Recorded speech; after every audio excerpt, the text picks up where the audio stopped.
KO 版元大的黄豹之前我们玩过啊，现在它肯定要重图出这个黑豹。那黑豹做出来了，看看这回的素质如何。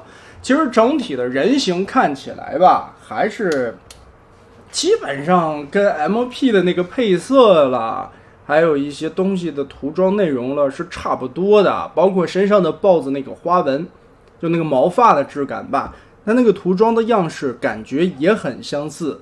身上的银漆点缀很亮，但是这个黄色的漆面我觉得不太牢靠，因为在变形的过程中，刚拿到的时候是一个豹子的形态，变成人形的时候，黄色的部分可能稍微有一点蹭漆，我觉得是不是有一些地方没有干透就装盒了。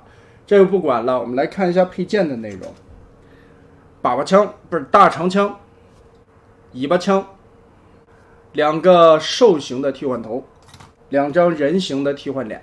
其实啊，这个黑色的影豹啊，它这个脸跟黄豹不太一样，这张脸做的挺邪性的。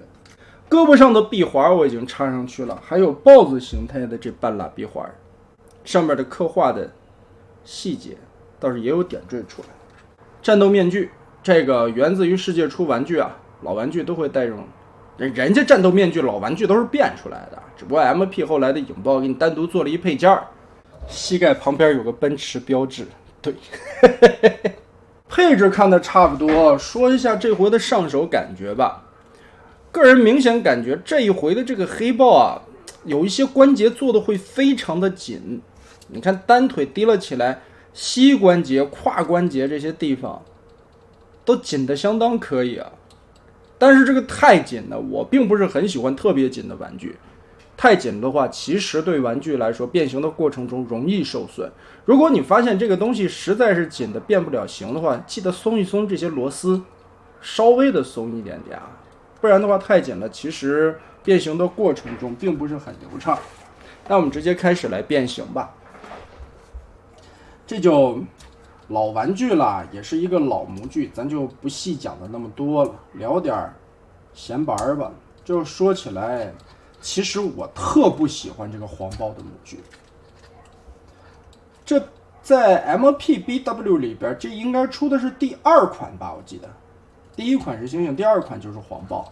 猩猩那个模具啊，我可以说我能给猩猩满分，一点都不怕骄傲。除了一些做工上面的问题啊，当时肩甲，猩猩的肩甲好像有一点点问题，就会露肉嘛什么的。但是这个黄豹的设计真的不敢恭维，我真的挺烦这黄豹的。首先上半身还可以，上半身的这个变形过程呢，藏零件的这些东西呢，其实设计的也算是比较高级，还不错。这一回的黑豹这个脖子的球形关节很容易脱下来，变形的时候这里很容易松脱，记得把这2个尖穿过这俩洞插进来，这个是变倒对的，小心一点吧。这个地方的变形其实没必要按说明书那么复杂的去变，你这么往回盘就行。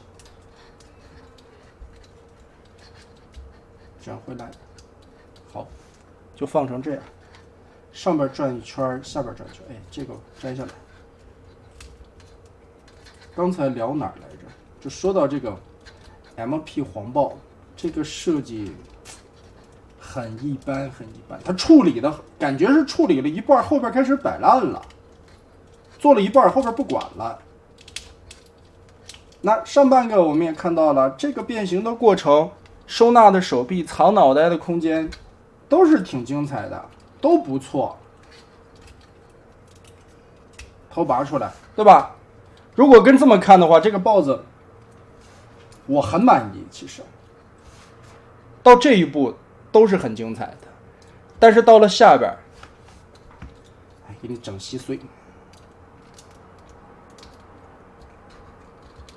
这里拉到头，很多的零件没有什么卡扣，就是往这儿一搁，连个线位都没有。你比如说裙甲的这一块，就是搁在这儿就行了。这个是让变形的过程非常不爽的。虽然这下边也能藏枪，可以说两把武器都有它对应的位置来收纳储藏，这个想法也很好，这是值得表扬的点。能把武器变成伪装形态的一部分，这个也是比较高级的一种设计想法，但是并没有考虑的太过周全，也有可能是说官方是不是又把成本给限住了。你看到这里的时候，这个裙甲说白了就是搁在这儿，任何卡扣都没有。尾巴枪拿过来，再卡回去。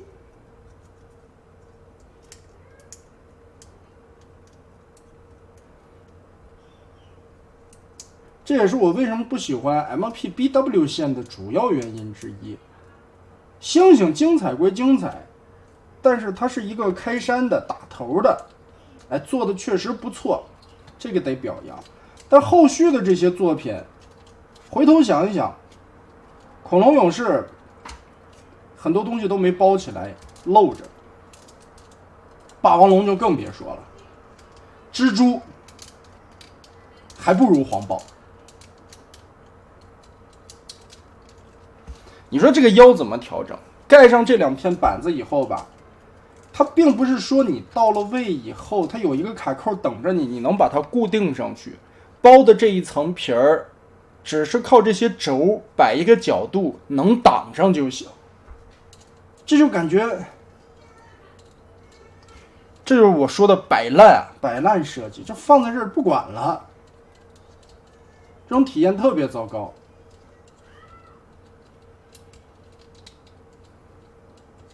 所以有的时候也是说啊，有可能不是说官方设计师故意摆烂，就放在这儿不做了。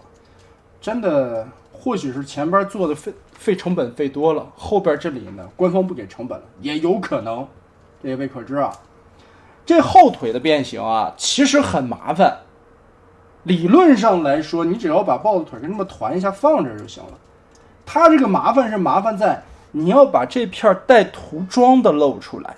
所以要进行很多步骤的转换。首先，裙甲把这个胯卸下来，再扭一圈，倒模回去。这个屁股的卡扣还挺紧的，卡上。然后呢，你再从这一面撇下来这个大腿。这么做的目的只是让这一片带涂装的，它大腿一面有一面没有啊。你得把这面带涂装的给放出来，团起来，这才对。而这一面银色涂装是人形时候的一些装饰，野兽形态呢，你还得把这一面带涂装的露出来。所以啊，这个黄豹很多垃圾步骤，而且处理的后半个呢，有点草率，说实话不咋地。那这么变形完呢，优点就是你看从某一个角度，从斜着这个角度看吧，这片露着毛发的涂装，这片露着毛发的涂装，小腿的部分偷胶到了里面，这里有个窟窿啊，偷胶到里面，这条腿才变对了。但问题就是当你变对了这个豹子的时候，这里会暴露这么多的螺丝孔，轴孔就都露在外边了。也没办法，因为这一面是保人形的，人形的时候侧面不露螺丝孔。再加上我刚才非常讨厌的这个豹子的腰，这些零件就是搁在这儿，完全没有卡的地方，稍微的挡一下就行了。我们这个时候再把这个通讯器卡在这个洞洞里。这个在原版里边也是官方 MP 黑豹独特的一个配件，原版的黄豹是不带。其实这个通讯器本身应该带在黄豹里边，毕竟犀牛当时做出来了，设计的就是让黄豹在动画片里边有这么一个互动的模式嘛，让黄豹去测试这个通讯器。但是原版的盒子里没带，它专门给你带在黑豹里，目的是啥呢？目的是为了让你通过这个配件再买一套重涂的模具，仅此而已。非常草率的一个变形，但是你说这个菊花都给你刻画了出来，枪放在那里其实挺巧的。所以我说啊，这款黑豹啊，不管说黑豹也好，黄豹也好，这款32的原始模具设计上面，其实设计师的想法挺多，有很多的亮点。长子枪、尾巴枪一体收纳在身体里边，做一个很好的隐藏以及遮挡。上半身处理、遮挡、变形的逻辑都非常的巧妙。唯一可能让人不爽的就是这个胡子啊，尼龙丝的这个胡子可能在收纳的过程中变成人形，有一点卡边儿。但是后半个从胸口往下腰这一块没有什么卡扣的板件，就随随便便放在这里。腿部这些乱七八糟的变形，到了最后都完全没有隐藏起来，这些东西都露在这里，其实并不好看。这一点其实白虎做的就很好。那么相对来说呢，白虎也是因为尺寸加大了，零件数增加了，卖的更贵了，所以成本可以实现出来，允许它做那么多的分件设计。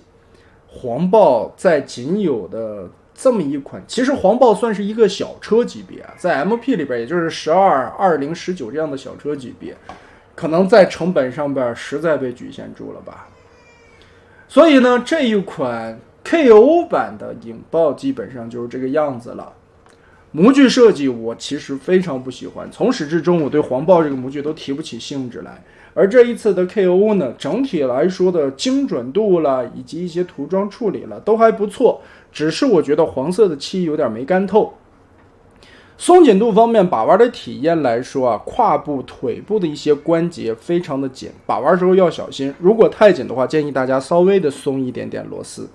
那么这一款 KO 的影豹大概就是这样了，豆芽哭了，我再去看一眼。